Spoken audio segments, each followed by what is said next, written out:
Hi all, welcome to round 8 of the F1 2016 career mode with Manor. We are in the European Grand Prix. This is now at Azerbaijan, the Baku circuit. It's going to be interesting, guys. It looks a real menacing circuit, and I have not tried it much yet, so I'm looking forward to it. So what we're going to focus on for practice mostly is the qualifying pace, just to see how it fares out. Track acclimatisation, we had the green, we never got close to purple because it is really hard to nail, but super softs kind of look the choice of tyre that might be our first choice come qualifying and race day, but time will tell. But looking at the circuit, it has a very menacing feel, guys. I have, for the few laps that I've tried of it, it has the destructive capability of Monaco. That's how bad it feels to me. There's some bends here, if you make a mess of them, there's some that you can go through at 200 mile an hour and you could be in bits. You could lose 3-4 wheels quite easily. Or there's some corners where you could go through at 70 mile an hour and you've literally lost the front 2 wheels and the front wing. This is an example, guys. This bend here, 65 mile an hour, that is insane. You get that wrong and you're beat. But there's so many corners you can just keep making mistakes on, and it's going to be a real test, but it's going to be an exciting test, just to see how the circuit drives for me. Also the car, because I don't know what to expect in terms of pace, where I should be, where I shouldn't be, but I'm looking forward to it. And Ericsson's not too far ahead, and our delta pace is pretty strong. So this might be the kind of track that suits my kind of style for fast aggression. Top speed achieved, and we're at 220 miles an hour. Jeez, well, that is nuts. What have we done? We've got P1. Well, after P1, guys, for practice, and it was also qualifying pace had predicted first. What on earth are we going to do genuinely here? I would honestly say I don't think we could go round in P1 again. That is kind of unreal. It's not unrealistic, but it would make me then say that the pace of other cars can't keep up with the Manor, only based on not just the setup but the way we're driving around the track. But time will tell, because it is quite a difficult circuit, and there's easy parts of the circuit, such as which I've just bashed beautifully, where you could probably lose a fair bit of pace. But we're still P1, guys, and I am quite surprised how quick we are. You've got to remember as well, if we kept P1 for the first sector, it would actually keep us ahead of Ricardo for fastest sector, so I've got to keep that in mind as well. So 46.9 was the first sector. Came through a bit faster there. We went 65 the last time in the qualifying pace, but we did just over 70 there. Bashed it again, a beauty. Right, we're coming through this last stretch, and we're really pushing it. We nearly made a mess there. That would have just ruined the whole lap, and I just had to call quits. But P2, P1 looks done. Can Hamilton catch up on Rosberg? This is going to be unbelievable. Come on! Is it pole? Yes, we got pole. Let's get in. That is unbelievably unrealistic. How does that happen? Jeez, oh, 6/10, or just under 7/10. Rosberg. That is unbelievable. It'd be 8/10 quicker. But I'm thinking the car's just a bit off the pace as a whole. I don't think for race pace that we are that competitive, but time will tell, of course. And it'll be quite interesting now to compare the lap of mine. Obviously we have now got an achievement for best seat in the house because we have yet to achieve a pole, so that is pretty impressive there. We're going to keep building up the resource points, guys. I'm going to go a few races, just keep building up resource points, get a tasty pile of upgrades. But the interesting point is, where do we now stand in regards to Ricardo? 8. We've got qualifying and pole done. He had the second fastest sector by 2/10, but we are now 15-14 up. That's unbelievable. What a swap. But the Baku circuit, guys, it's just unbelievable. For me, it has the feel of Singapore, Monaco, Monza. It has those feels, and it's like cloud. I don't think we're going to get any rain. I think what's going to be the biggest factor for this race is solely with the corners, because as Crofty has just said, there's 20 turns.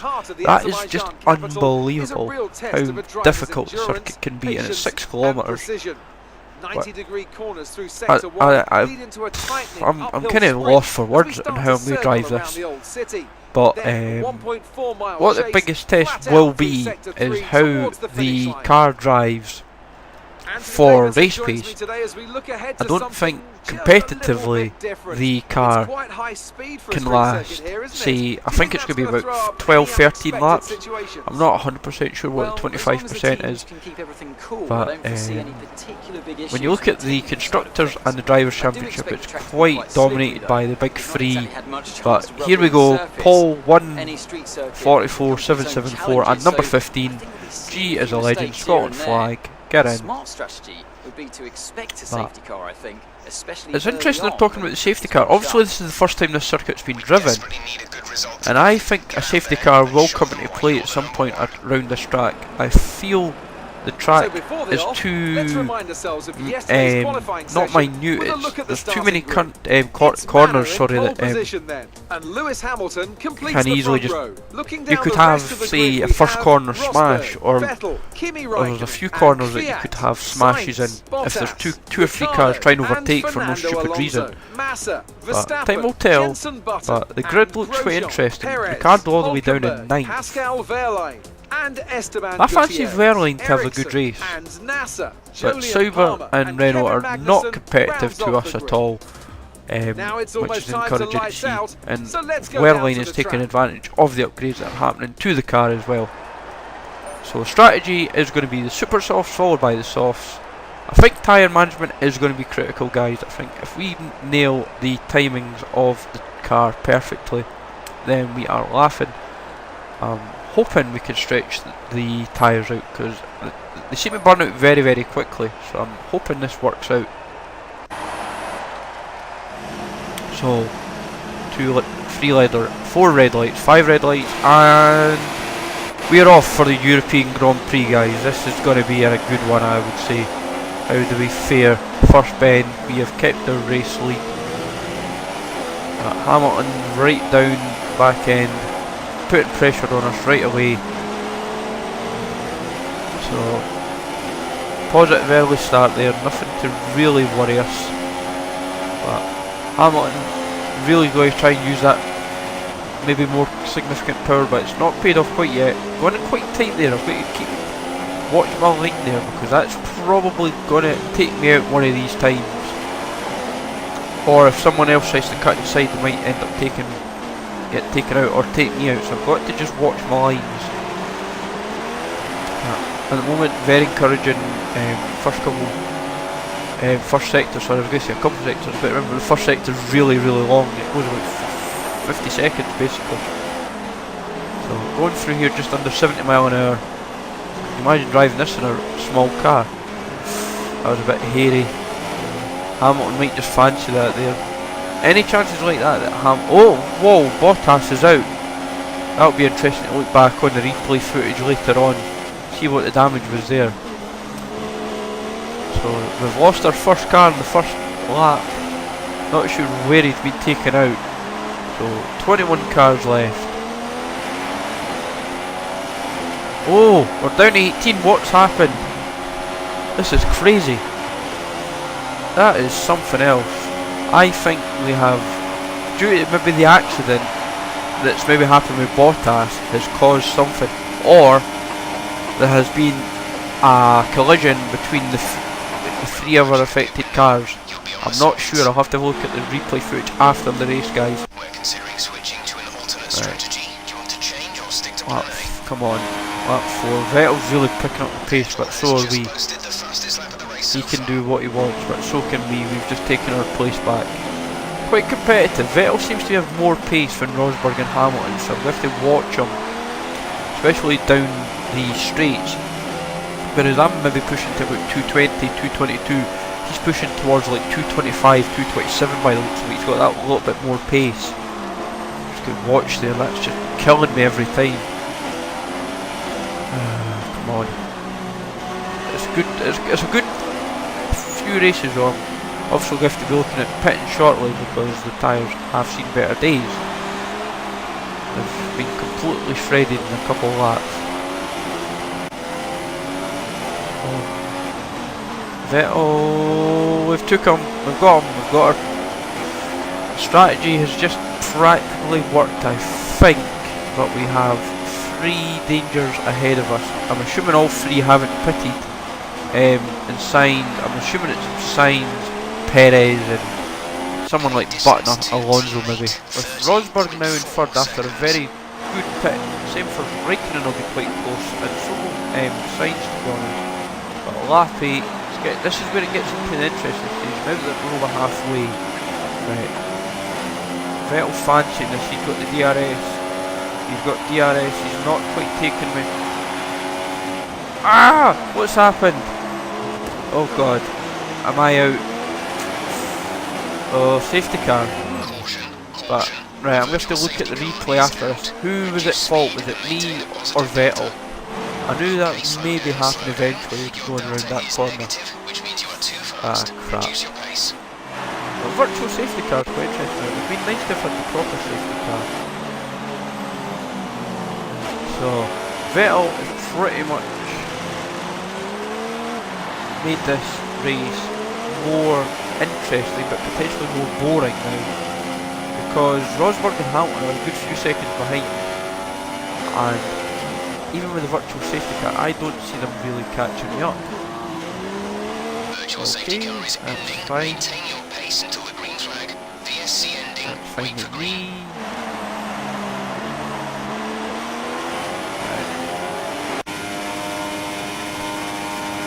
I don't think we've had anything more than 17's been the lowest we've had for finishers for a race.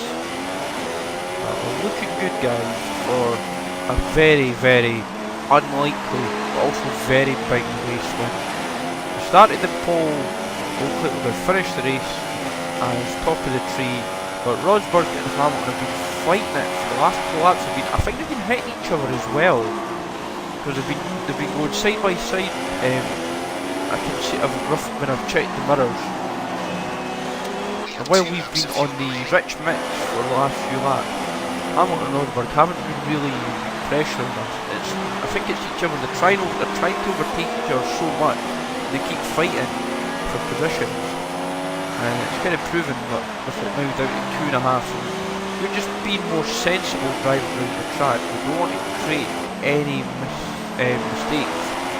That's what I say there, but because it's easy to wreck the car. We've had quite a difficult race, I would say, with maybe Vettel's moment kind of hurting the race in a sense, because I think when we look over the highlights, I think Vettel was maybe in the right and I was kind of in the wrong, and I'll know when I get to the race footage. But Hamilton's down to 2.3, Rosberg still bearing down on him, but I think Rosberg